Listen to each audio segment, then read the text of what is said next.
ආයිබෝන් ළමයි. මම පුතා අපි සමාගම් නිබන්ධනයේ 54 වෙනි ගානට මේ ලෑස්ති වෙන්නේ. ඒතර 54 වෙනි ගාන හදපු ළමයි ඇති. හදපු ළමයි උත්තරේ බලන්න, හදපු නැති කට්ටිය ගාන කියවලා ඉවර වෙලා අවශ්‍ය දේවල් රූල් කරගන්න. මම රූල් කරලා තියෙනවා මෙතන. නම ලියන්න ඕන ළමයි නැත්තට ලකුණ ඇත්තරිනවා. ඉරුක පොදු සමාගමේ 2018-330 අවසන් වර්ෂයට ලාභ හා වෙනත් විස්තීර්ණ ආදායම් ප්‍රකාශය අවශ්‍ය දේවල් ලියාගෙන තියෙනවා. ඊට පස්සේ සටහන් අංක 1 වෙනත් ආදායම්, සටහන් අංක 2 බදු පෙරලාභය, සටහන් අංක 3 ආදායම් බද්ද. මේ ගානේ විකුණු පිරවැය හොයන්න ඕන. ඒක නිසා මම ඒක තිබ්බා. බෙදාහැරීම්, පරිපාලන වියදම්, මූල්‍ය සහ වෙනත් වියදම්. එතකොට ඒවා මේ විදිහට දාගත්තා. ඒ වගේම මූල්‍ය තත්ත්ව ප්‍රකාශය හිරුක පොදු සමාගමේ 2018-331කට මූල්‍ය තත්ත්ව ප්‍රකාශනය. ඒකෙත් අවශ්‍ය දේවල් මම රූල් කරා. ප්‍රධාන දේවල් highlight වෙන්න ඒක ලියාගත්තා.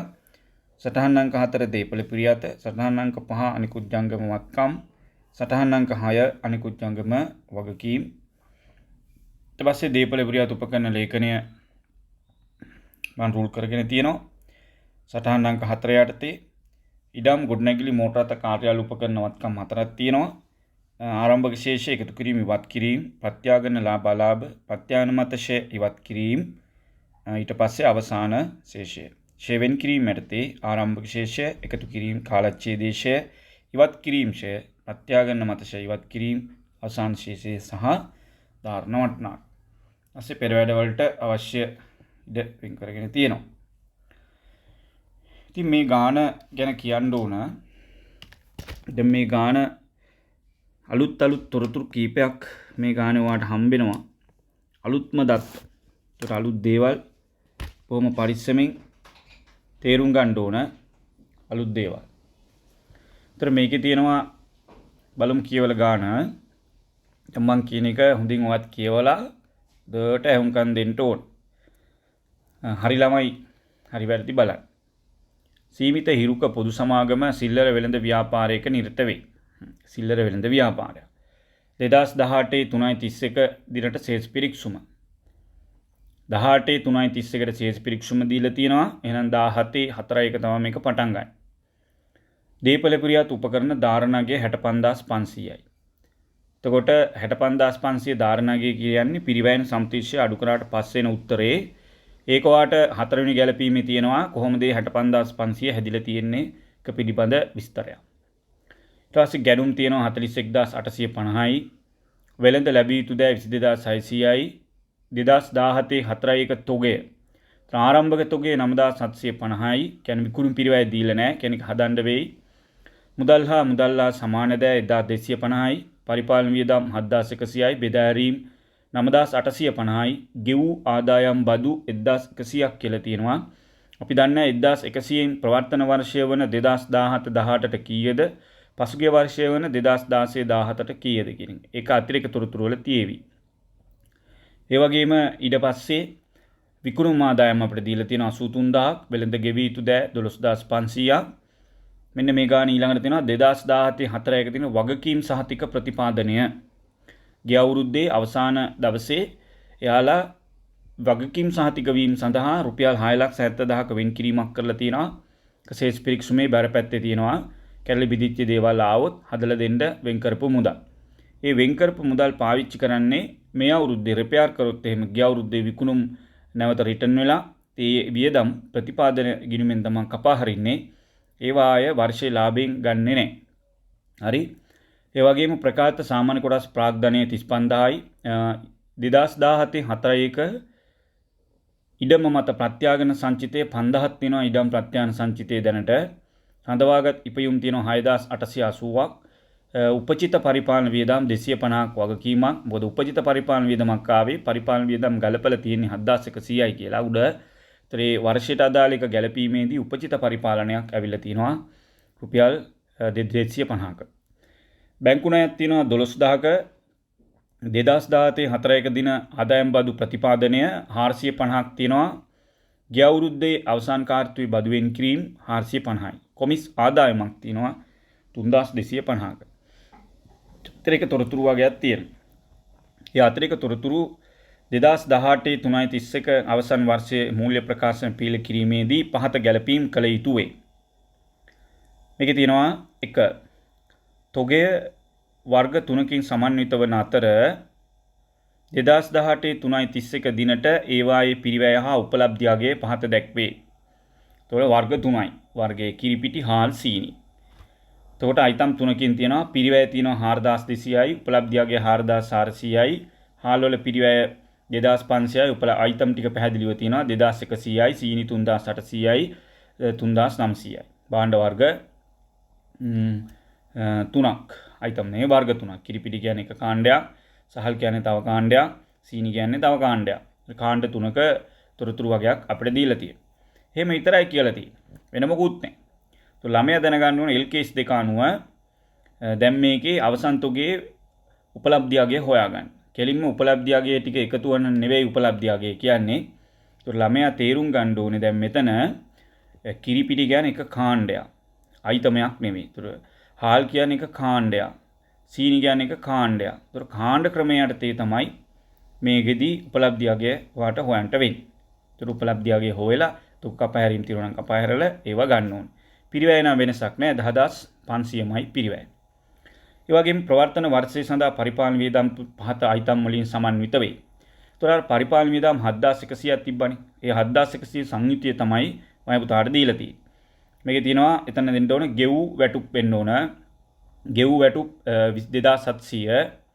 ඒ වගේම සේවා නියුක්ති භාරකාර අරමුදලට ගෙවලා තියෙන 90ක්. අධ්‍යක්ෂක ගාස්තු 1500කුත්. විගණන ගාස්තුව රුපියල් 610කුත්. ෂේ වියදම් 2200ක් මේ අවුරුද්දට ගලපලා තිනවා. එකතු 7100 හැදිලා තියෙනවා. ඒතකොට ෂේ වියදම් 2100 පරිපාලන වියදම් යටතේ තියෙන. එහෙනම් එතකොට ළමයා තේරුම් ගන්න ඕන පරිපාලන වත්කම් වලට එරෙහිව ගැලපූ ෂේ ප්‍රමාණයක් තමයි මේ 2200 කියන්නේ.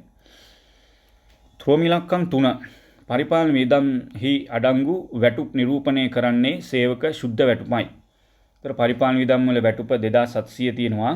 ඒක සේවක ශුද්ධ වැටුප තමයි ඒ 2700 කියලා කියන්නේ. අපි දන්නවා ශුද්ධ වැටුප වාර්තා කරන ආකාරය මුදල් ගිණුම බැර වැටුප් ගිණුම හර කියන 38න් ඇවිල්ලා තියෙනවා. ශුද්ධ වැටුප ගණනය කර ඇත්තේ සේවක අර්ථසාධක අරමුදලට කරනු ලබන සේවක දායකයේ අඩු කිරීමෙන් පසුවයි. તો සේවක දායකයේ 10% අඩු කරාට පස්සේ එන උත්තරේ තමයි ওই 2700 තියෙන්නේ. සේවක අර්ථසාධක අරමුදලට සේව්‍ය සේවක දායකයන් පිළිවෙලින් 15ක් හා 10ක් වේ. කෙසේ වුවද සේවක අර්ථසාධක අරමුදලට ප්‍රවර්තන වර්ෂය සඳහා සේව්‍ය හා සේවක දායකයන් ශ්‍රී ලංකා මහ බැංකුව වෙත ගෙවා නොමැති අතර ඒ ගිණුම් පොත්වල සටහන් කර නැහැ. EPF ගැන කිසිම සඳහනක් දාලා නැහැ. හැබැයි මෙයාලා ETF නම් වාර්තා කරලා තියෙනවා. නමුත් EPF ගැන මුකුත්ම වාර්තා කිරීමක් මෙතන නැහැ. හරි? එතකොට ඔයාට තියෙන්නේ EPF එකේ සේව්‍ය දායකයේ 10% හොයාගෙන ඔයාලා සුළු කරපුවාම මේ 3010ක් එතකොට 300යි 450යි කියලා. ඒක වාර්තා කරපුවාම හරි. අපි දන්නවා සේවකයාගේ EPF එක වාර්තා කරන්නේ වැටුප්පා වේතන ගිණුම හර 300යි අර්ථසාධක අරමුදල් ගිණුම බැර 300යි. ඒතර වැටුප්පා වේතන පරිපාලන වියදම් වලට තව 300ක් එකතු වෙනවා. අර්ථසාධක අරමුදල් ගිණුම බැර 300යි. ඊට පස්සේ සේව්‍යයාගේ එක සුළු කරපුවාම 450ක් AVE. එතකොට අර්ථසාධක අරමුදල් වියදම් ගිණුම හර කියන්නේ පරිපාලන වියදම් වලට හර කරනවා 450යි. අර්ථසාධක අරමුදල් ගිණුම බැර කරනවා 450යි. ඒතර වගකීම 750ක් තියෙනවා. අර්ථසාධක අරමුදල් වගකීම් මහ බැංකුවට යවන්න තියෙනවා. ඒ ටික එහෙම ගන්න ඕනේ. රෝම ඉලක්කම් 4 2018 3.31 දිනට දීපල පිරියාත් උපකරණ සහ ඒවායේ සමුචිත සේවල සංයුතිය පහත දැක්වේ. ඒතර දීපල පිරියාත් උපකරණ අපිට දීලා තියෙනවා. අර 65500ක් තිබ්බනේ සේස් පිරික්සුමේ. අන්න ඒක හැදිලා තියෙන විදිහ. ඉඩම 25500යි ගොඩනැගිලි 5ක් ෂේ අනුපාතය තියෙනවා 28000ක් තියෙනවා සම්තුෂ්‍ය 8000ක් තියෙනවා දැනට. ඒතර ওই සම්තුෂ්‍යයේ තියෙන්නේ වසර අවසාන ශේෂය මත වූ වසර අවසාන ශේෂය. සමුචිත ශේෂය. එතකොට 20000 කියන්නේ 2018 3.31කට ධාරණගේ මොකද ගොඩනැගිලි ෂේ ගලපලා ඉවරයි. ද පරිපාලන වියදම් යටතේ ෂේවීම් කියලා ඉලක්කමක් තියෙනවා. වලු මේක හැදිලා තියෙන විදිහ. ඒ වගේම මෝටර් රථ ෂේ තියෙනවා 20%ක්ලු මෝටර් රථ ෂේ 16500ක් තියෙනවා පිරිවැය 4500ක ෂේ ප්‍රමාණයක් තියෙනවා. එතකොට ධාරණාගේ දැනට 12000ක් දීලා තියෙනවා. කාර්යාල උපකරණත් 10000ක් තිබිලා තියෙනවා. 2000ක් මේ වෙනකොට සමුචිත ෂේ මේ අවුරුද්දේශයත් එක්ක 2000ක්. එතකොට 8000ක් තියෙනවා අවසාන වටිනාකම. අත්‍තරම කාර්යාල උපකරණ 110 කියන්නේ එතකොට 1000යි. කියන්නේ මීට අවුරුද්දකට කලින් ගත්තේවා නේද? අවුරුද්දකට කලින් 1000යි ගිය අවුරුද්දේ මේ අවුරුද්දේ 1000යි 2000යි සම්තිශය ඇදිලා තියෙනවා. එතකොට 65500 ඇදිලා තියෙනවා ওই විදිහට. එතකොට මේ අවුරුද්දේ ෂේ කරලයි මේක තියෙන්නේ. ඒක කල්පනා කරලා බලන්න. එතකොට ආරම්භක ෂේ වෙන්කිරීම ශේෂ දීපල ප්‍රියත් උපකරණ ලේඛනයේට ඔය උත්තර දාලා හරියන්නේ නැහැ. කාලච්ඡේදයේ ෂේ අඩු කළා දාන්න ඕන ආරම්භක ශේෂ. බලමු මේවා ගන්න විදිහ. ඒ වගේම බෙදා හැරීම භාණ්ඩ බෙදා හැරීමේ රත බෙදා හැරීම සඳහා මෝටර රථ භාවිතා කරන අතර අනිකුත් සියලු දේපල පිරියත් උපකරණ අයිතමේ පරිපාලන කටයුතු සඳහා භාවිත කරයි. හරි. වැදගත් වාක්‍යයක්. බෙදා හැරීමේ රථ පාවිච්චි කරන්නේ බෙදා හැරීම වියදම් වලට. අනිකුත් සියලු දේපල පිරියත් උපකරණ පරිපාලන කටයුතු සඳහා භාවිත කරයි. ෂේ කළ හැකි සියලු වත්කම් සල්ල මාර්ග ක්‍රමයේ ෂේ කෙරේ. ප්‍රවර්තන වර්ෂය සඳහා ෂේ කර ඇත. ඒතර මෝටර රථ ෂේ අර බෙදා හැරීම වියදම් තුල ඇති කොහේ හරි ඉලක්කම. ඒතර ඔයා කල්පනා කරලා බලන්න ඕන මේ අවුරුද්දේ ආරම්භක ෂේ වෙන් කිරීම ගිණුමේ ශේෂය කීයද කොහොමද ඒක හොයන්නේ කියලා. හරි. ඒකට පස්වෙනි ගැළපීමට සම්බන්ධ වෙනවා 6 වෙනි එකත්. ව්‍යාපාරයේ ඉඩම 6 7 8 ඔක්කොම වත්කම් සම්බන්ධයෙන් තියෙන්නේ. ඉඩම 2015 3.31 දින ප්‍රථම වරට 25500 ප්‍රත්‍යායන කරන ලදී. ඒතර ඉඩම් ප්‍රත්‍යාග්‍රහණයක් සිදු වෙලා තියෙනවා 25500. ඊට කලින් ඒන උත්තරය තමයි අර උඩ තියෙන්නේ. ඒ වගේම 2018 3.31 කියන්නේ මේ වර්ෂයේ අන්තිම දවසේ. මේ අවුරුද්දේ අවසාන දවසේ මොකද කරලා තියෙන්නේ 19500කට ඉඩම දෙවන වරට ප්‍රත්‍යායන කළා ද අතර එහිදී මේ මෙතෙක් ගලපලා නැහැ. 25500ට තියෙන ඉඩම 19500ට ප්‍රත්‍යායන කරනවා. ඒතකොට ප්‍රත්‍යායන අලාභයකට ප්‍රත්‍යායන කරනවාට පේනවා 6000ක් තියෙනවා ප්‍රත්‍යාගරණ අලාභය. ඒතර ඉඩම් ප්‍රත්‍යායන අලාභයකට තමයි ප්‍රත්‍යාගරණය වෙන්නේ දෙවෙනි වතාවේ. ශේෂ පරීක්ෂුමේ දැක්කා ප්‍රත්‍යායන සංචිතයේ තියෙනවා ඉඩම් වල 5000ක් දැනට. හරි. වගේම 7 වෙනි එක රුපියල් 4000ක පිරිවැය වූ නව ගොඩනැගිල්ලක් ඉදිකිරීම 2018 3.31 දින අවසන් කළ අතර නව ගොඩනැගිල්ලට අවශ්‍ය ගැළපීම් නිසි පරිදි ගිණුම්ගත කර ඇත. ඒතරේ ගොඩනැගිල්ලට අවශ්‍ය ගැළපීම 4000ක් තිබ්බලු ගොඩනැගිලි වැදගත් ප්‍රකාශයක්. ඒතර 4000ක පිරිවැය වූ නව ගොඩනැගිල්ල ඉදිකිරීම 2018 3.31 කියන්නේ අන්තිම දවසේනේ. අන්තිම දවසේ තමයි මේ ගොඩනැගිල්ල හදලා ඉවර කරලා තියෙන්නේ. එතකොට හදලා ඉවර කරපු දවසට ගොඩනැගිලි ගිණුම හර වෙලා මුදල් ගිණුම බැර වෙලා ඒ දේ වෙන්න ඇති. කිසි පරිදි ගිණුම්ගත කර ඇත. අපිට ගන්න තියෙන නිගමනය තමයි ඔය 28000ක ගොඩනැගිලි තියෙනවනේ. ওই 28000ක ගොඩනැගිලි ඇතුලේ එහෙනම් මේ අවුරුද්ද අවසානයේ ඉදිකර අවසන් වූ ගොඩනැගිලි 4000ක් තියෙනවා. ඒතර ඔය ආරම්භක ශේෂයේ විදියට 28000 දැම්මොත් වැරදි. මොකද මේ අවුරුද්දේ එකතු කිරීමට 4000ක් එන්න ඕන. ඒ වගේම ඔය 4000ට ඔයා ෂේ කරන්න බෑ. මොකද මූල්‍ය වර්ෂයේ අවසාන දවසේ තමයි මේ වත්කම ව්‍යාපාරයට සම්බන්ධ වෙන්නේ. එතකොට ඔයාට ෂේ කරන්න වෙන්නේ එතකොට 28000න් 4000ක් ගියාට පස්සේ 24000ට 5% තමයි කාලච්ඡේදයට අදාළ ගොඩනැගිලි ෂේ වියදම වෙන්නේ. ඒක මතක තියාගන්න ඕන. ඒක පරිස්සමෙන් කරන්න ඕන. ඒ වගේම වර්ෂය තුලදී කිසිදු දේපල ප්‍රියත් උපකරණයක් අත්පත් කර ගැනීමක් හෝ ඉවත් කිරීමක් සිදු කර නැහැ.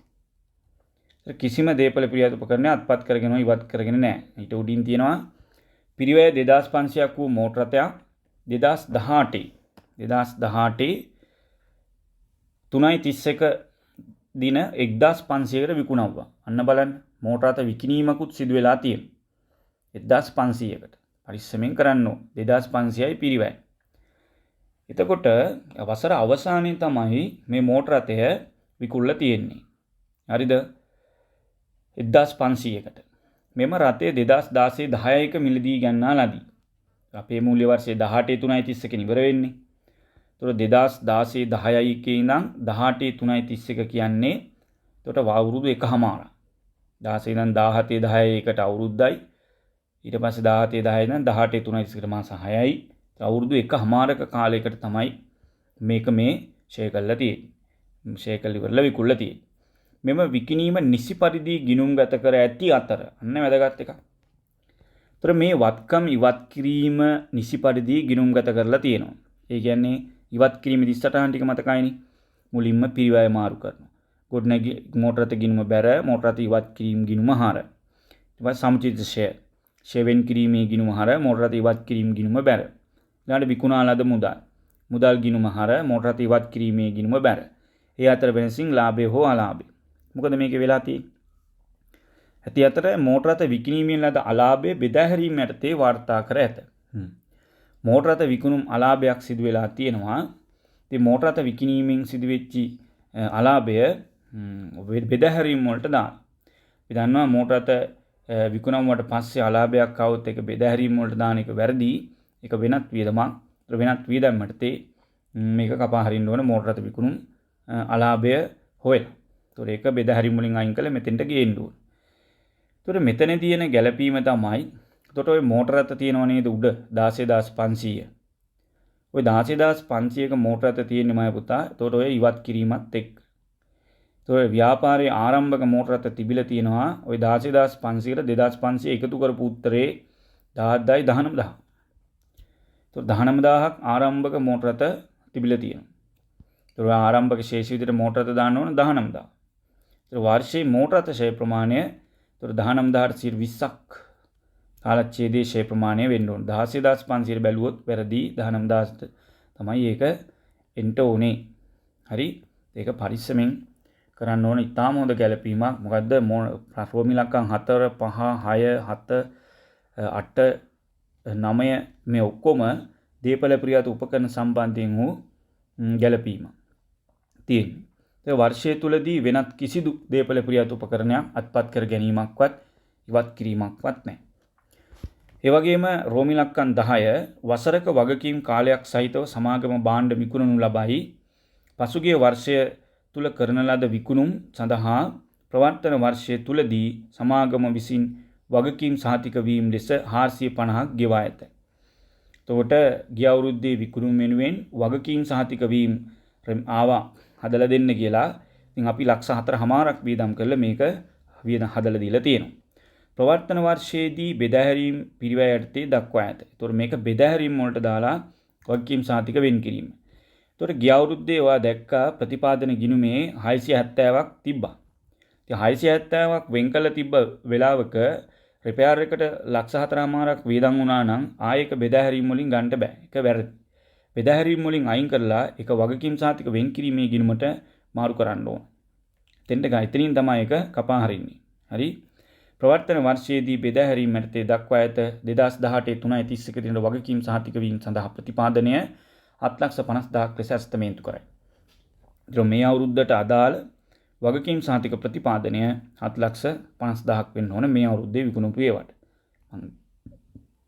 ගාන හදද්දී පැහැදිලි කරන්න කොහොමද ඒක කරන්න කියලා.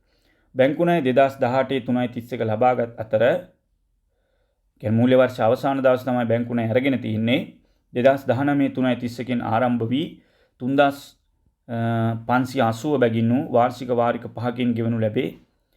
වාර්ෂික පොලි අනුපාතය 15%යි කියලා කියනවා. ඒතර බැංකු ණය අරගෙන තියෙනවා කිව්වේ 2018 3.31 කියන්නේ මූල්‍ය වර්ෂයේ අවසාන දවස්. ඉතින් එතකොට අපිට බැංකු ණය සඳහා පොලි ගැලපීමක් කරන්න අවශ්‍ය නැහැ. අවසාන දවසේ තමයි මේ දේ කරලා තියෙන්නේ. ඒ වගේම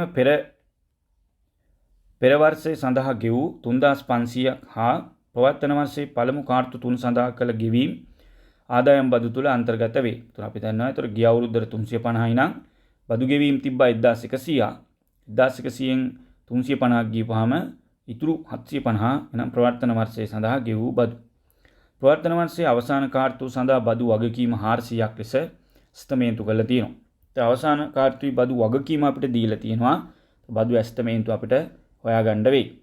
ඒක අපි දන්නවා බදු සම්බන්ධයෙන් සටහනට දාපුවාම ඒ ටික පිරලා එනවා. ඉතින් අතර එය මූල්‍ය ප්‍රකාශන තුල ගැලපීම් කරන්න ඕන. ඔය විදිහට දැන් මේක තියෙනවා. පැහැදිලිනේ? හරි. දැන් අපි ගාන හදන්න පටන් ගන්නවා.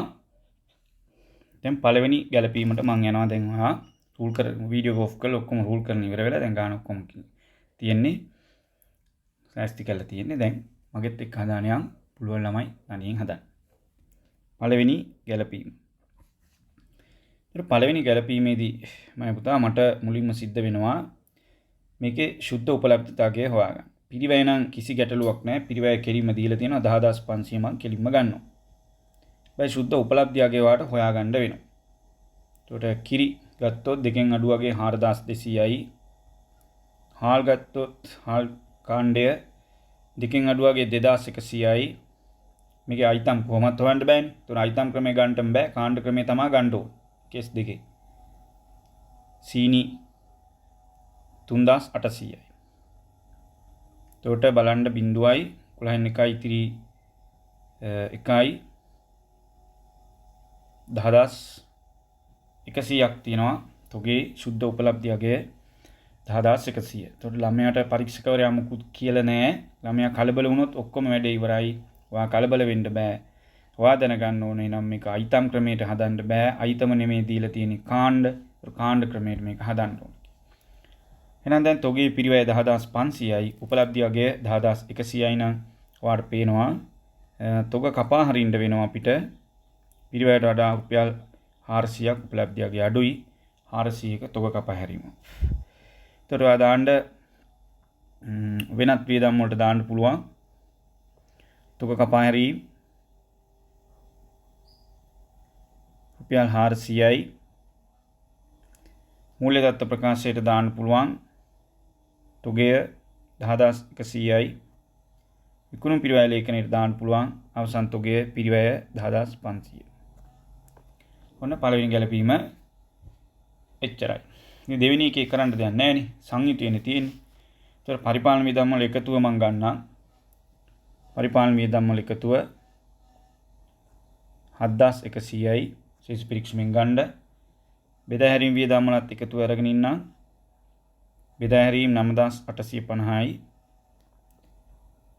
ඒක එකතුව අරගෙන ඉන්නම්. හරි. දැන් අපි යමු රෝම ඉලක්කම් 3ට. රෝම ඉලක්කම් 3 සුද්ධ වැටුප තමයි එතකොට 2700 කියලා කියන්නේ. සුද්ධ වැටුප 2700යි. ETF සම්බන්ධයෙන් කිසි ප්‍රශ්නයක් නැහැ. ඒක ගැළපීමකුත් නැහැ. ඒ කියන්නේ නිසි පරිදි ඔක්කොම ගෙවලා ඉවරයි. වියදම ETF 300යි. ඒක දල වැටුප ඔයා හොයාගන්න ඕනේ. ඉතින් කෙලින්ම EPF සුද්ධ වැටුප වාර්තා කරලා ඉවර නිසා සුද්ධ වැටුප මත EPF එක ගණනය කරන්න අපි දන්නවා. ඕනනම් දල වැටුප හොයාගෙන ඒකට ගණනය කරන්නටත් පුළුවන්. ඒතොර දැන් මෙතන බලන්න පුළුවන් ඔයාට EPF වියදම් EPF 10%. 10% කියන්නේ ඔයා දන්නවා සේවකයා. එතකොට 2700 කියන්නේ 10%ක් අඩු උත්තරේ 90 උත්තරේ 90න් 10ක්. ඒ වගේම 115 කියන්නේ සේව්‍යා එනම් හාම්පුතා 2700 වැඩි කිරීම 90න් 15. එතකොට මෙතන බිඳුවර බිඳුවයි 9වරක් 1යි 9වරක් 3යි 300යි මේක සුළු කරොත් 450යි. ඔන්න විදියට උත්තර දෙක හොයන්න පුළුවන්. එතකොට සමහර ළමයි යෝක දල වැටුප හොයාගෙන හොයලා ඇති. 2700න් 90න් 100ක් බලලා. එතකොට දල වැටුප එනවා 3000යි. ඊට පස්සේ 3000ට 110 හා 115 බලලා හොයාගෙන 10 කියන්නේ 300යි 450යි කියලා. ඉතින් ඒකත් හරි. ගැටලුවක් නැහැ. එතකොට සුද්ධ වැටුප වාර්තා කරලා තියෙන්නේ. නමුත් EPF සම්බන්ධයෙන් කිසිම වාර්තා කිරීමක් නැහැ. ඒතර බලන්න එහෙනම් අපි සේවකයාගේ EPF 300 වාර්තා කරමු. සේවකයාගේ එක අපි සුද්ධ වැටුප දල වැටුප බවට පත් කරන්න වැටුප්පා වේතන ගිණුම හර කරලා අත් සාධක අරමුදල් ගිණුමනේ බැර වෙන්නේ. ඒතර සේවකයාගේ 300 පරිපාලන වලට මම එකතු කර. EPF 10 එකතු වෙනවා 300. EPF ගිණුම තමයි බැර වෙන්නේ. ගිණුම් ගගා ඉන්නේ නැහනේ. ඒ වගේම ETF ප්‍රමාණය 450යි. EPF ප්‍රමාණය 115. 450යි. ඒතර මෙතන EPF 10 එකතු කරේයි දල වැටුප හදන්න ඕන නිසා. 2700 ශුද්ධ වැටුපනේ එකතු වෙලා තියෙන්නේ 7100 ඇතුලේ. ඒකට දල වැටුප හදා ගන්න ඕන නිසා තමයි 10 එකතු කරන්නේ. ඒතර ඔක්කොම EPF ප්‍රමාණය කීයද? ඔක්කොම තියෙනවා 750. සතපහක්වත් ගෙවල කියලා නෑ. වගකීමක් ගෙවිය යුතු EPF 750 මම දාන්නම්. ගෙවිය යුතු EPF 750 අනිකුත් ජංගම වගකීම් වලට මොනතර දැම්මත් කමක් නෑ. පිළිවෙලයි මෙහෙම දාපුවා. 750යි. ඔන්න EPF සම්බන්ධයෙන් ප්‍රශ්නේ එතනින් ඉවරයි. ඊට පස්සේ දීපල පිරියාත් උපකරණ සටහන. ඒක නම් අපි බොහොම පරිස්සමින් කරන්න ඕන.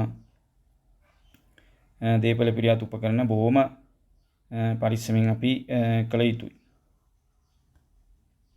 දීපල පිරියාත් උපකරණ. දැන් මේකේ එකින් එක කරගෙන යන්න ඔක්කොම ආරම්භක ශේෂ එකවර දාන්න යන්න එපා. ඒකට අමාරු වෙන්නේ. පළවෙනි රෝමිලක්කම් 4 විස්තර ටික කොහොම තියලා රෝමිලක්කම් 5ට එමු. පහේදී කියනවා එක භාණ්ඩ බෙදාහැරීම් සඳහා මෝටර තේ භාවිතා කරන අතර අනිකුත් සියලුම දීපල පිරියාත් උපකරණ පරිපාලන කටයුතු සඳහා භාවිත කරයි කියලා කිව්වනේ.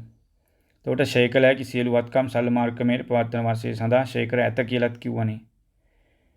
එතකොට ඔයා දැක්කනම් මේකේ ගොඩනැගිලි සම්බන්ධයෙන්. ඒතර ගොඩනැගිලි සම්බන්ධයෙන් අදාළ වෙනවා ෂේ අනුපාතයේ 7%. ඒතර වාර්ෂික ෂේ මෙයාලා දැනට කීයක් දාලා තියෙනවා 2200ක් වාර්ෂික ෂේ හදලා තියෙනවා. අපි මුලින්ම බලා ගන්න ඕනේ මේ 2200 හැදුනේ කොහොමද කියන එක. ඒක තහවුරු කර ගන්න ඕනේ මුලින්ම. ඒකට රෝමිලක්කම් 4 පිට වැදගත්, 4ත් වැදගත්, ඒ වගේම 7ත් වැදගත්. 5යි 7යි. එතකොට 7 වෙනි එකේ මොකද්ද කියන්නේ? 4000ක පිරිවැය වූ ගොඩනැගිල්ලක් ඉදිකිරීම 2018 3:31 අවසන් කරාලු. හැබැයි ඒක පිළිබඳ කිසිම ගැලපීම් නිසි පරිදි ගැලපුම් කර ඇත කියලා කියන්නේ. ඒක ගොඩනැගිලි වල වාට දාන්න පුළුවන් ආරම්භක ශේෂ්‍ය විදිහට එතකොට 2024 දාන්න ඕන. එකතු කිරීම යටතේ 4000 ගොඩනැගිලි වල ඉදිරිපත් කරන්න ඕන. එහෙනම් ගොඩනැගිලි ෂේ මෙයාලා කරන්න ඇති ගොඩනැගිලි ෂේ 4000 වැඩි කිරීම 24000 වැඩි කිරීම 5%ක්. එතකොට එනවා 1200යි ගොඩනැගිලි ෂේ ප්‍රමාණය. කාර්යාල උපකරණ සම්බන්ධ වෙන මුකුත් තිබ්බේ නැහෙනි. ඒ කාර්යාල උපකරණ 10000 මං එහෙම ගේනවා. ඒ කාර්යාල උපකරණ ෂේ කරන් 10%ක් කියලා තියෙන්නේ. ඒතර 10000ට 10% 1000යි. එතකොට ඔන්න 2200ක ෂේ ප්‍රමාණය හැදුන විදිය. ඒක අපි මුලින්ම තහවුරු කරගෙන ඉන්න ඕන. නැත්තම් වැඩි කරන්න හම්බෙන්නේ නැහැ. එතකොට ආරම්භක ශේෂ විදිහට ගොඩනැගිලි ෂේ වෙන් කිරීම ගිණුමේ ශේෂය 8000ක් තියෙනවනේ අවසාන ශේෂය. ඒතර අවසාන ශේෂය 8000ක් තියෙනවා නම් ආරම්භක ශේෂය තිබිලා තියෙන්න ඕන ගොඩනැගිලි වල. ඒතර වර්ෂ ශේෂය 1200යිනේ. ඒතර 8000න් 1200 අඩු කරන්න. 0.0යි 8යි 6800. ඒතර ආරම්භක ශේෂය 6800යි කාලච්ඡේදයේ ෂේ 1200යි ගොඩනැගිලි සම්බන්ධයි.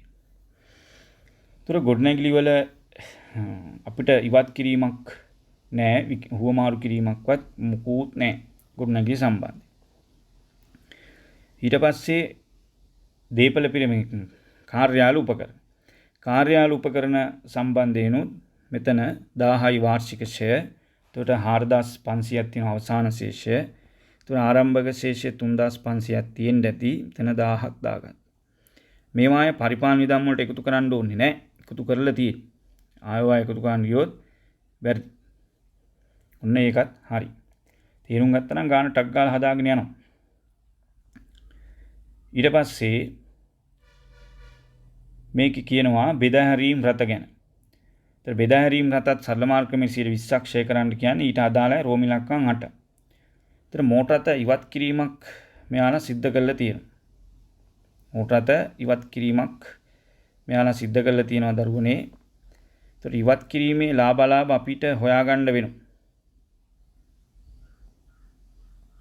මෝටර රට ඉවත් කිරීමේ ලාභ කීයද? මෙන්න මෝටර රට ඉවත් කිරීමේ ගිණුම. එතකොට ඒක වාර්තා කරලා තියෙන්නේ. අන්න ඒක හරි වැදගත්. මේක මේ වෙනකොට වාර්තා කරලා ඉවරයි කියන එක. ඒක වාර්තා කරලාලු තියෙන්නේ. එතකොට මෝටර රථවල තියෙනවා 2500ක මේ විකුණපු මෝටර රථේ අයින් කරාට පස්සේ මෝටර රථ අවසාන ශේෂය 16500ක් තියෙනවා. එහෙනම් ආරම්භයේ තියෙන්න ඇති 19000ක. ඒකට 2500 එකතු වෙච්ච උත්තරේ. ආරම්භක ශේෂය. අවසානයේ ඉවත් කරන්නේ. ඒතකොට 19000ක් ආරම්භයේ තියෙන්න ඇති. මේක අපි ගන්නවා ආරම්භක ශේෂය. ඉවත් කිරීමට තමයි මේ 2500 පෙන්වන්නේ. මෝටර රථ ගිණුම බැර මෝටර රථ ෂේ වෙන් කිරීමේ මෝටර රථ ඉවත් කිරීමේ ගිණුම හර මෝටර රථ කියලා 2500. ඔන්න අපි ඒ දේ වාර්තා කරා. මෝටර රථ ගිණුම බැර 2500යි මෝටර රථ ඉවත් කිරීමේ ගිණුම හර 2500යි. මේකත් හරි. එතකොට මේ 4500ක මෝටර රථ ශේෂයක් පෙන්වනවනේ උඩ. ඕක ආරම්භක ශේෂය විදිහට ගන්න බෑ. මොකද උත්තර තියෙනවා ගැලපුම් දෙකක්ම සිද්ධ කළා. අපි වර්ෂේෂයත් ගලපලා තියෙනවා, ඉවත් කිරීම ශයත් ගලපලා තියෙනවා. ඒතර ඉවත් කිරීම ශය හොයාගන්න ඕන. මේ වසර එකමාරක් ෂේ කරන්න ඕන. ඉවත් කිරීම ෂේ ප්‍රමාණය කීයද? ඒතර ඉවත් කිරීම ෂේ හොයන්න පුළුවන් කොච්චරද? මේකේ බලන්න 2500 වැඩි කිරීම මෝටර ෂේ අනුපාතය 20යි. 20 වැඩි කිරීම අවුරුදු 1මාරයි. සුළු කරලා බලන්න කීයද එන්නේ කියලා කැල්කියුලේටරෙන් 750ක් කෙලෙයි. 750යි ඉවත් කිරීම ෂේ. ඉවත් කිරීම ෂේ වාර්තා කරන්නේ කොහොමද? ඉවත් කිරීම ෂේ දීපල මෝටර රථ වලින් 750ක් අයින් වෙනවා. ෂේ වෙන් කිරීමේ ගිණුම හර මෝටර රථ ඉවත් කිරීමේ ගිණුම බැර ෂේ වෙන් කිරීම කියලා 750. මේකත් හරි. ඊට පස්සේ මෝටර රථ විකුණලා හම්බෙච්ච මුදල 1500 මෙතෙන්ට මුදල් ගිණුමක් වාර්තා කරලා තියෙන අය වාර්තා කරන්න යන්න ඕනේ ලාභ පාඩු හොයාගන්න. මෙන්න මේ විදිහට එනවා. මේකේ අලාභයක් ආවේ. අලාභේ වාට පේනවා එතකොට 2500යි මේ පැත්තට ගියා 2500යි බිඳුවයි 5යි 5යි 10යි බිඳුවයි 31යි 12යි 13යි 2යි 15යි 50යි එකක් ඉතිරි. ඔන්න අලාභ වෙනවා 250ක මෝටර රථ ඉවත් කිරීමේ අලාභය. ඒ අලාභයේ විකුණුම් හා බෙදා හැරීම වලයි තියෙන්නේ. අන්න ඒකයි වැරද්ද. ඒ බෙදා හැරීම වලින් අයින් කරන්න ඕනේ මෝටර රථ ඉවත් කිරීමේ අලාභය 250. වෙනත් වියදම් වලට දාන්න ඒකලා මෝටර රථ ඉවත් කිරීමේ අලාභ 250 වෙනත් වියදම් වලට වාගේ වෙනත් දාන්න ඕනේ. ඊට පස්සේ ඔන්න ඒකත් හරි. දැන් මේකේ මේ මෝටර රථේ කාලච්ඡේදයේ ෂේ ප්‍රමාණය වසර ආරම්භයේ අවසානයේ තමයි මේ හුවමාරු කිරීම උනේ. එහෙනම් මුළු අවුරුද්දටම ෂේ කරන්න ඕනේ. එතකොට 19000 වැඩි කිරීම 100 ගියද 20ක් සමානයි 3800ක් කාලච්ඡේදයේ ෂේ ගලපලා බෙදා හැරීම වියදම් තුල ඇති. මේ කාලච්ඡේදයේ ෂේ වීම වලට 3800ක් තියෙන්න ඕන. කාලච්ඡේදයේ ෂේ වීම 3800ක් මේ විදිහට තියෙන්න ඕන. එතකොට අවසාන ශේෂය තියෙනවනේ 4500යි කියලා ෂේ වෙන් කිරීම ගිණුමේ. ඒක ආපස්සට ගලපුවොත් කීයද උත්තරේ කියලා ඔයාලට හොයාගන්න පුළුවන්. හරි.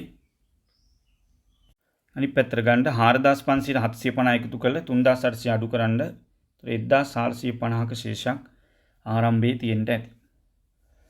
මේ මෝටර රථ සම්බන්ධයෙන් ගැටලුව ওই විදිහට ඉවර කරගන්න පුළුවන්. ඊට පස්සේ අපිට ඉතුරු වෙලා තියෙන ඉඩම. ඉඩම ප්‍රත්‍යාගරණය කරන්න. ඒතර ඉඩම ප්‍රත්‍යාගරණය කරන්නේ කීයටද බලන්න. රුපියල් 25500 තියෙන ඉඩම ප්‍රත්‍යාගරණය කරන්නේ 19500ක. ෂේ නොවනවත්කමක් නේ. ඒතර මෙතන ඉඩම ෂේ නොවනවත්කමක්. ඒතර ඉඩම් ප්‍රත්‍යාගරණ ලාභය වාට හොයාගන්න පුළුවන් ලේසියෙන්. නම ප්‍රත්‍යාගරණගේ 19500න් අඩු කරන්න දාරණගේ 25500. ඒතර එනවා 6000. අලාභයක් තියෙන්නේ. ඉඩම් ප්‍රත්‍යාගන අලාභයක් තියෙන්නේ. ආරම්භයේ ඉඩම් තියෙනවා 25500ක්. ඉඩම් ප්‍රත්‍යාන අලාභ ඉඩම් ගිණුම බැර 6000යි. එතකොට වෙනත් වියදම් කෙලින්ම හර කරන්න බෑ 6000ම. ඔයා දැක්කා ප්‍රත්‍යාගන සංචිතවල තියෙනවා ඉඩම් ප්‍රත්‍යාගන එමත වූ ප්‍රත්‍යාන සංචිතය රුපියල් 5000ක් තියෙනවා. හරි. තෙමිකම් වෙනස් වීමේ ප්‍රකාශය ආරම්භක ශේෂ ගන්න ඊට පස්සේ කී ආරම්භක ශේෂ බලවොත් අපිට තියෙනවා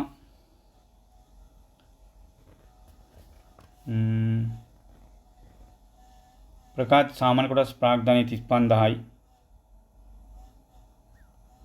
ප්‍රත්‍යාන සංචිතය 5000යි. පොදු සංචිතේ නැහැ. හඳවාගත් ඉපයුම් 6880යි.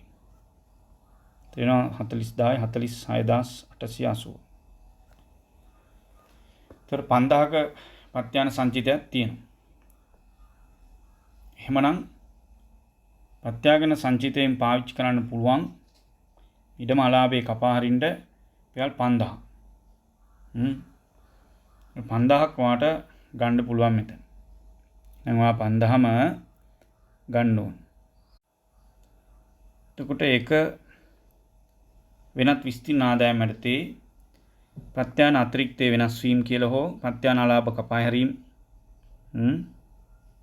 ප්‍රත්‍යාන අතිරික්තයේ වෙනස් වීම කිව්වත් කමක් නැහැ. ප්‍රත්‍යාන අලාභ කපා හැරීම කිව්වත් කමක්. 5000ක් ගන්න පුළුවන්. එකයි තිබ්බේ. ඒක නිසා මම කෙලිම දාන සංතීරුවටම 5000යි. ඉතුරු 1000 මදි. ඒක වෙනත් වියදම් වලින් කපා හරින්න ඉඩම් ප්‍රත්‍යාගන්න අලාභ ඉතුරු රුපියල් 1000. එතකොට වෙනත් විස්තීර්ණ ආදායම් හර 5000යි. වෙනත් වියදම් හර 1000යි. ඉඩම් බැර 6000යි. ඒකත් ඉවරයි. එතකොට දැන් දීපල ප්‍රතිපකණයේදී සම්බන්ධයෙන් ඔක්කොම ඉවරයි. මෙතන ඉන්නේ 19500යි. ෂේනේ ධාරණගය 19500යි. මෙතන එනවා 28000යි. 28000න් මෙතන එනවා 8000යි.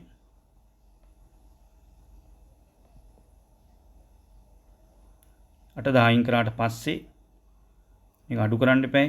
අවසාන ශේෂය 28000න් 8000ක් ගියොත් 20000යි. මෙතන එනවා 16500යි. එකෙන් 4500ක් අයින් කරන්න 12000යි කියලා 10000යි.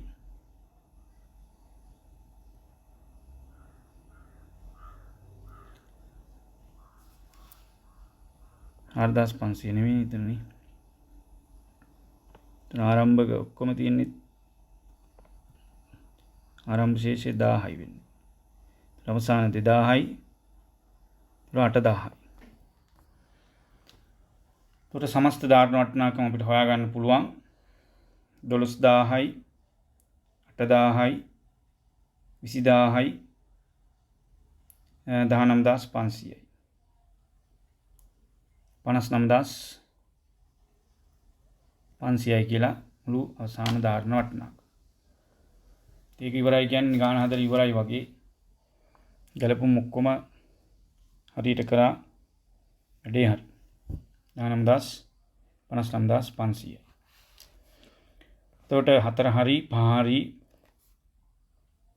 6 හරි 7ත් හරි 8ත් හරි 9ත් හරි 10යි. ඒතර වගකීම් සහතික ප්‍රතිපාදනය. ඕම ඉලක්කම් 10යි. ඒතර වගකීම් සහතික වෙන් කිරීම ගිණුමේ ශේෂයක් තියෙනවා දැනට. මේක හොඳින් අහගන්න ඈ. ගොඩාක් ළමයිට පැටලෙනවා. වගකීම් සහතික වෙන් කිරීම ඊගේ ශේෂය තියෙනවා මම පුතා 670ක් තියෙනවා. මේ අවුරුද්දේ වගකීම් සහතික වියදම උනාලු 450ක්. ඒක බෙදා හැරීම වියදම් තුල දාලා. ඒතර වගකීම් සහතික වෙන් කිරීමක් තියෙන වෙලාවක ඒ රිපෙයාර් කරපු වියදම් බෙදා හැරීම වලට දාපු එක වැරදි.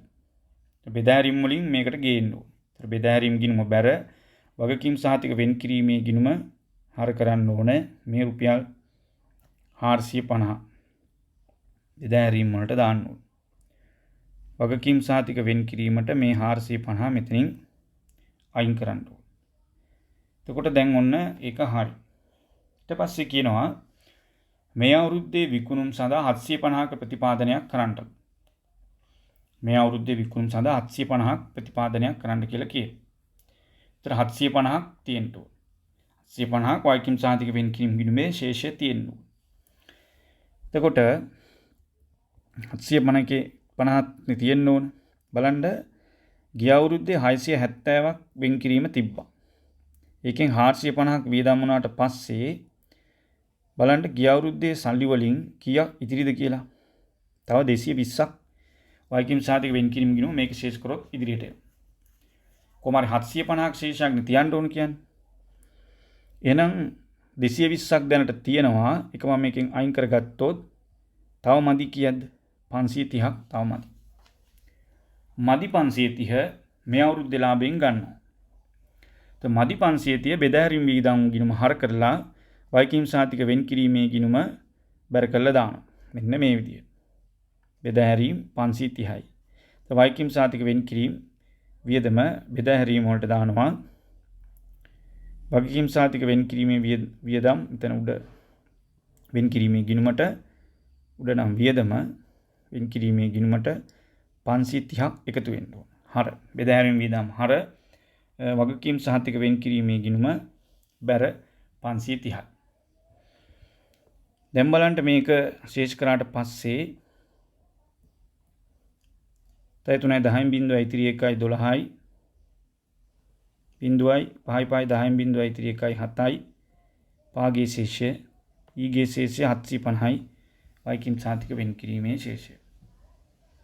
ඔන්න ඔය විදිහට ගන්න ඕන. 750 වගකීමක් වගකීම් සහතික වෙන් කිරීම අනිකුත් ජංගම වගකීම් යටතේ මම දානවා. වගකීම් සහතික වෙන් කිරීම 750ක් මම ඒක ගන්න. ඔන්න ඒකත් හරි. ඊට පස්සේ අපිට තියෙන්නේ බැංකු ණය සම්බන්ධයෙන් ගැටලු. ඒතර බැංකු ණය පොලිය අපිට මේකේ හදන්න බෑ. හරිද?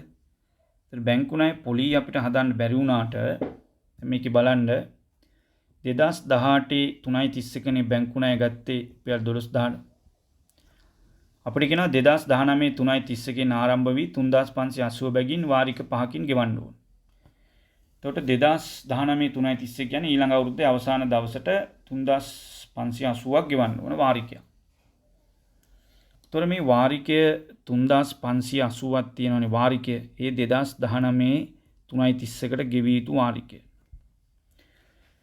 එතකොට බැංකු ණය වල එහෙනම් ඒ 2019 3.31කට 3580ක් ගෙවන්න නම් වාරිකය කියපුවාම ඕක ඇතුලේ පොලියක් තියෙනවා. ඒතර අපි බලා ගන්න ඕන මේ 3580 තියෙන පොලිය කීයද? ඒ පොලිය අයින් කළා ඉතුරු කොටස තමයි ඊළඟ අවුරුද්දේ ගෙවන්න ඕන ණය ප්‍රමාණය. 3580න් ඇතුලේ තියෙන පළවෙනි වර්ෂයේ පොලිය ඉවත් කරපුවාම ඊළඟ වර්ෂයේ ගෙවිය යුතු ණය කොටස එනවා. ඒක ජංගම වගකීම් වලට දාන්න ඕන. බැංකු ණය කෙටි කාලින බැංකු ණය ජංගම වගකීම්. ඒන උත්තරේ අඩු කරාට පස්සේ ඉතිරි ප්‍රමාණය ජංගම නොවන වගකීම් වලට අපි ගන්න ඕන. එහෙනම් ඊළඟ අවුරුද්දේ බැංකු ණය පොලිය කීයක් වෙයිද? ඉදිරියට. ඒක හොයා ගන්නවා 12000ට 15ක් සමානයි 15ක් කියලා කියන්නේ 18000ක්. එතකොට මේක තමයි වාරිකය. මේ වාරිකය 18000ක් අඩු කරපුවාම වාරිකයෙන් තව ඉතුරු වෙනවා 1780යි ණය කොටස. එහෙනම් 35580 වාරිකය ඇතුලේ 1800ක් පොලි ලෙස කපලා දාන්නට ණය කොටස 1780යි. එහෙනම් 12000ක බැංකු ණය වලින් වසර 5ක් ඊළඟ අවුරුද්ද සහ ඉතිරි අවුරුදු 4 ඊළඟ අවුරුද්දේ 1780ක් ගෙවන්න ඕන. එහෙනම් 12000න් 1780 අඩු කරලා බලන්න. එතකොට ජංගම නොවන කොටස වාට හොයාගන්න පුළුවන් 10220යි ජංගම නොවන ප්‍රමාණය බැංකු ණය. එතකොට ජංගම වගකීම් වලට දාන්න බැංකු ණය 1780ක්, බැංකු ණය 1780යි. ජංගම නොවන කොටසට අපි දාමු බැංකු ණය 10220යි. මේ බැංකු ණය සම්බන්ධයෙන් පොලී ගලපන්න බෑ මූල්‍ය වර්ෂයේ අවසාන දවසේ හින්දා. ඔන්න ඒ විදිහට ඒ ගැලපීම අපි සිද්ධ කරන්න ඕන. එතන බැංකු ණය ප්‍රශ්නෙත් එතනින් ඉවර වෙනවා. ඊට පස්සේ අපිට තියෙන්නේ දැන් ඊට පස්සේ අවසාන ගැලපීම අය පුතා බදු සම්බන්ධයෙන් ඒක ඔයාලට කියලා දීලා තියෙනවා බදු වියදම සහ බදු වගකීම හොයන විදිය. ඉතින් මේක සරල ගාන 2017-18 ඇස්තමේන්තුගත බද්ද තියෙනවා. ඔය ටික ලියන්න දාන්න ඔයා ලියා ගන්න. හරි. ඒතර ඇස්තමේන්තුගත බද්දට 16-17 අධි හෝ ඌණ බද්ද ගලපපුවාම බදු වියදම එනවා. ඒතර ගිය අවුරුද්දේ ඇස්තමේන්තුගත බද්දේ ප්‍රවර්තන වර්ෂයේ ඇස්තමේන්තුගත බද්දට මේ ප්‍රවර්තන වර්ෂය සඳහා ගෙවූ බද්ද අඩු කරපුවාම වෙනවා බදු වගකීම කීයද කියලා. ගිය අවුරුද්දේ අධි හෝ ඌණ බද්ද හොයන්න පුළුවන්. ගිය අවුරුද්දේ බදු වෙන් කිරීමට ගෙවූ බද්ද ගලපපුවාම අධි හෝ ඌණ බද්ද කීයද කියලා අපිට හොයාගන්න පුළුවන්. එහෙමනම් මේකේ කියනවා ශේෂ පරීක්ෂණයේ දත්ත බැලුවොත් බදු ඔක්කොම තියෙනවා 1100ක් තියෙනවා. හරි. ඒතර අපි බලමු 16-17ට කීයද ප්‍රවර්තන වර්ෂයේ 17-18ට කීයද. බදු වෙන් කිරීම මේ ගානේ තියෙනවා 450. කියන්නේ ගිය අවුරුද්දේ ආදායම් බදු වෙන් කිරීම 450ක් ශේෂ පරීක්ෂණයේ තියෙනවා. දැන් එතකොට ගාන ගැලපීමේ කියනවා පෙර වර්ෂයේ සඳහා ගෙවූ 350ක් සහ ප්‍රවර්තන වර්ෂයේ ප්‍රථම කාර්තු 3 සඳහා කළ ගෙවීම් බදු තුල අන්තර්ගත වේ. දැන් 350ක් මේකට දැන් මෙතෙන්ට එනවා 750. 750 නෙවෙයි. ඔව් නේ. 750ක් එනවා. එතන 750 1100යි. එතකොට මේ අවුරුද්ද වෙනුවෙන් ගෙවූ බද්ද 750 බදු වගකීම මෙතෙන්ට දාන්න 350 දාන්න ඕන ගිය අවුරුද්දේ බදු. එතකොට ගිය අවුරුද්දේ බලන්න අදිද ඌනද කියලා. වෙන් කළ තිබ්බේ 450යි බදු වෙන් කිරීම තිබ්බේ. හැබැයි ගෙවන්න කියලා බදු දෙපාර්තමේන්තුවෙන් අපිට දන්වල ලෙවල තිබ්බේ 350ක් ගෙවන්න කියලා. අපි ඒක ගෙවලා තියෙනවා. දැන් වෙන් කිරීම අදි වෙන් කිරීමක් මෙතන තියෙන්නේ. අදි වෙන් කිරීමක් තියෙනවා රුපියල් 100ක. එතකොට ඌන කපනවා අදි වෙන් කිරීමක් නම් අපි දන්නවා අඩු කරන්න ඕන. ඌන වෙන් කිරීමක් නම් එකතු කරන්න ඕන. ඊට අමතරව කියනවා ප්‍රවර්තන වර්ෂයේ අවසාන කාර්තුව සඳහා ආදායම් බදු වගකීම 400යි. බදු වගකීම මෙතන දීලා තියෙනවා 400 බදු වගකීම. ඒතර අවසාන බදු වගකීම 400යි නම් ඒක තමයි වගකීම ජංගම වගකීම උඩට ආපස්සට ගැලපුවොත් 1150යි අස්තමේන්තුගත බද්ද. එකතු කරලා බලන්න. බිඳුවයි අඩු කරලා බැලුවොත් 400 එනවා. එක දාන්න බදු වියදම් ගොඩට 1150 එකකින් 100ගේ 1050යි බදු වියදම. ඒතර ප්‍රවර්තන වර්ෂයේ බදු වියදම 1050යි. ආදායම් බද්ද 1050යි බදු වියදම.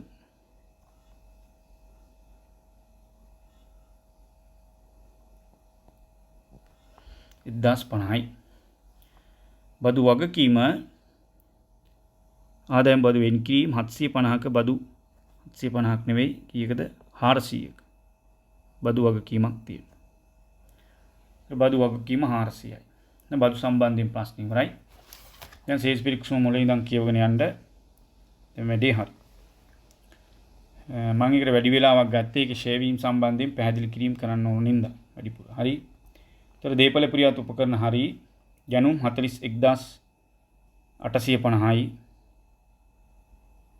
තාන්ට විකුණුම් පිරිවැය ලේඛනයේට වෙළඳ ලැබී යුතු දෑ 22600යි.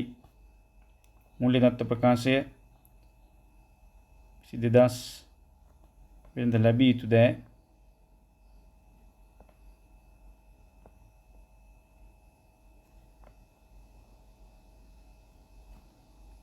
2600යි. ආරම්භක තොගය 9750යි.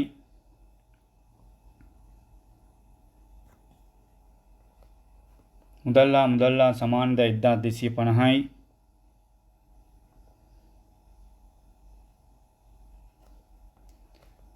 පරිපාලන වියදම් හරි, බෙදා හැරීම් හරි, ගෙවූ බදු හරි.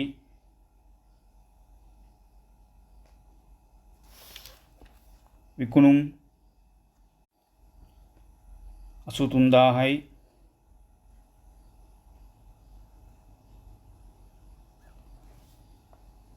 වෙළඳ ගෙවී යුතු දෑ 12500යි.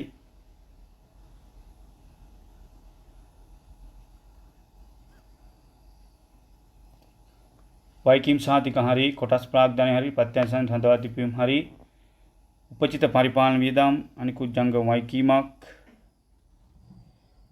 විත පරිපාලනය 250යි. බැංකු ණය හරි, බදු ප්‍රතිපාදන හරි, කොමිස් ආදායම වෙනත් ආදායමක්,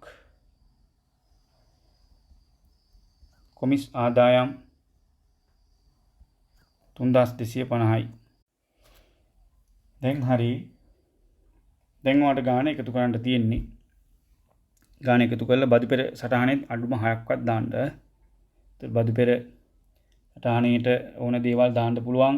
රෝම ඉලක්කම් 2 බැලුවොත් හරි. තියෙනවා තොර වැටුප් 3000ක් තියෙනවා.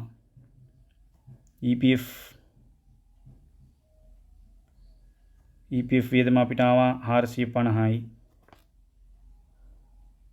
ඒ වගේම ETF වියදම් මේකේ තියෙනවා 90යි. අධ්‍යක්ෂක ගාස්තු 1500යි.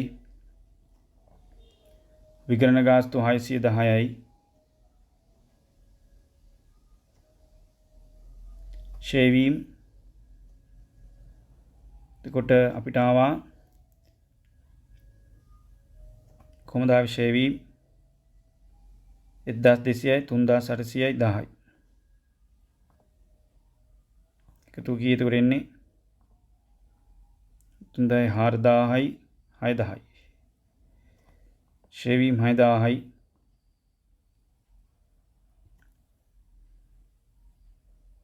තොග කපා හැරීම් 400යි. ඒත් හක්වත් ලියුණාම දැන් ගාණ එකතු කරන්න. හරි. මං ගාණ එකතු කළ ඉවරයි. විකුණුම් පිරිවැය හොයාගත්තා 4100යි. වෙනත් ආදායම් දැම්ම ගෙනල්ලා 3250යි. බෙදා හැරීම් වියදම් 9680යි. පරිපාලන වියදම් 7850යි. වෙන මූල්‍ය නැහැ. වෙනත් වියදම් 1680යි. මුළු වියදම් 19180යි. බදු පෙර ලාභය 25970යි. ආදායම් පත් 1050 අඩු කරා. ත්‍රිණා බදු පසු තන් කාලච්ඡේදයේ ලාභය 24920යි. ප්‍රත්‍යයන අතිරික්ත වෙනස් වීම තන් ප්‍රත්‍යයන ලාභ අපායරීම් 5000යි. එතකොට 19920යි. ඒ ගිහින් දැම්මා හිමිකම් වෙනස් වීමේ ප්‍රකාශනයේට ප්‍රත්‍යයන ලාභය දැම්මා 5000 ප්‍රත්‍යයන සංචිතයට හඳවාගත් ඉපීම් දැම්මා 24920 මුළු එකතු එතකොට 19920යි. එකතු කරා අවසාන එකතු වටිනාකම් මූල්‍ය තත්ත්ව ප්‍රකාශයට ගෙනත් දැම්මා. ප්‍රකාශිත සාම කොටස් ප්‍රාග්ධනය 35000යි. ප්‍රත්‍යයන සංචිතනයේ පොදු සංචිතේ නැහැ. එක සංචිතයක් නිසා අගටම දැම්මා. ඒතර මුළු හිමිකම 66800යි. සටහන් අංක 6 වගකීම් එකතු කරා ජංගම වයිකීම් වලට දැම්මා 1750. මුළු ජංගම වත්කම් එකතු කරා ඊට පස්සේ දේපල ප්‍රියත ලේඛන එකතුව 59500යි. දේපල ප්‍රියත උපකරණ ඉතින් එකතු කරලා ඒතර අවසාන උත්තරේ මම ගත්තේ 59500. ඒක උත්තර එකතුව ගෙනල්ලා දැම්මා මූල්‍ය තත්ත්ව ප්‍රකාශයට. ජංගම වත්කම් 33950යි. මුළු වත්කම් 94350යි. ජංගම වයිකීම් 16430යි. ඊට පස්සේ ටික එකතු කරා මුළු හිමිකම් සහ වගකීම් 93450ට බැලන්ස් වෙලා යනවා. ඔන්න මම පුතාව මේ විදිහට අපි 54 වෙනි ගාන හදුවා. ඉතාම හොඳ ගාන 54 වෙනි ගාන. ඉතින් ඒකේ ඔයාලගේ අඩුපාඩුකම් නැතුව ඇති. අඩුම 75න් එහා පැත්තේ ගාන හදලා ඇති. එහෙමනම් අද දවසේ ඊට පස්සේ අපි 55 වෙනි ගානත් හදන්න ඕනේ. දැන් 54 වෙනි ගාන හදලා පොඩි බ්‍රේක් එකක් අරගෙන එහෙම 55 වෙනි ගානටත් ලෑස්ති වෙන්න. හරි. එහෙනම් ඊළඟ ගානේදී හම්බෙමු. ඔයාලා සියලු දෙනාටම තෙරුවන් සරණයි.